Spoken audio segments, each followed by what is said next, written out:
सबसे पहले बात करते हैं जेली और पेक्टिन की।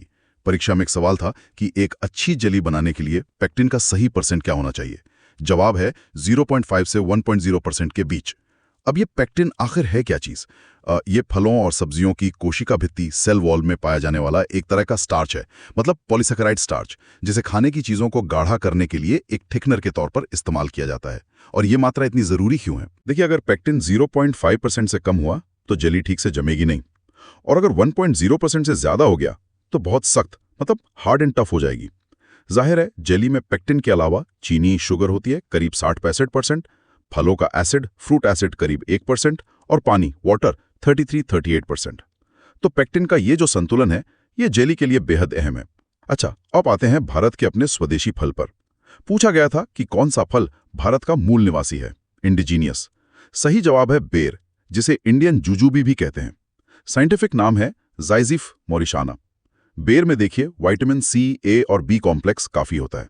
इसे गर्म और सूखी, मतलब हॉट एंड ड्राई जलवायु पसंद है। यहां तक कि ये 40 डिग्री सी तक तापमान सह सकता है। इसकी जड़ें काफी गहरी होती है और इसमें कुछ खास जीरोफिटिक गुण होते हैं, जिस वजह से ये कमाल का सूखा सहिष्णु है, मतलब एक्सट्रीमली ड्राउट टॉलरेंट। कम पानी में भी बढ़िया चलता है। इसकी कुछ मशहूर किस्में, वैरायटीज हैं कैथीली, उमरान, गोला, सेब, बनारसी वगैरह। इसे उगाने के लिए अक्सर टी बडिंग जैसी कलम विधियों, प्रोपगेशन मेथड्स का इस्तेमाल होता है।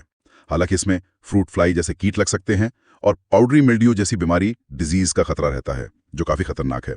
दिलचस्प बात यह है कि बेर के अलावा बेल, कटहल, कागजी नींबू, फालसा और जामुन भी भारत के ही मूल फल हैं। चलिए अगला सवाल देखते हैं।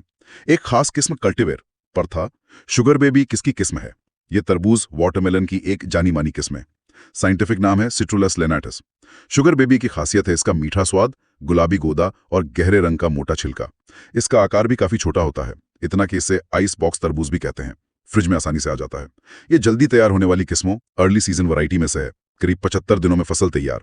छोटे बगीचों, स्मॉल गार्डन्स या सब्जी की खेती, वेजिटेबल फार्मिंग के लिए ये काफी अच्छी मानी जाती है। इसी तरह एक और किस्म का जिक्र था, प्राइड ऑफ इंडिया। ये किस फसल की किस्म है? ये पत्ता गोभी की एक लोकप्रिय किस्म है। साइंटिफिक नाम brassica oleracea var capitata. Pride of India की पहचान है कि ये जल्दी तैयार होती है और अच्छी उपज देती है, मतलब अर्ली यील्डिंग और हाई यील्डिंग है। एक पत्ता गोभी का वजन 1.5 से 2 किलोग्राम तक हो सकता है। और इसकी औसत पैदावार एवरेज यील्ड 20 से 29 टन प्रति हेक्टेयर तक जा सकती है। अच्छी खासी उपज है। फसल रोपाई के 75 से 85 दिनों बाद कटाई, हार्वेस्टिंग टाइम के लिए तैयार हो जाती है। इसे DAT यानी डेज आफ्टर ट्रांसप्लांटिंग भी कहते हैं। और आखिरी सवाल था अत्यधिक सूखा सहिष्णु, हाईली ड्राउट टॉलरेंट फल के बारे में। जवाब है अनार, पोमेग्रेनेट। साइंटिफिक नाम पुनिका ग्रेनाटम।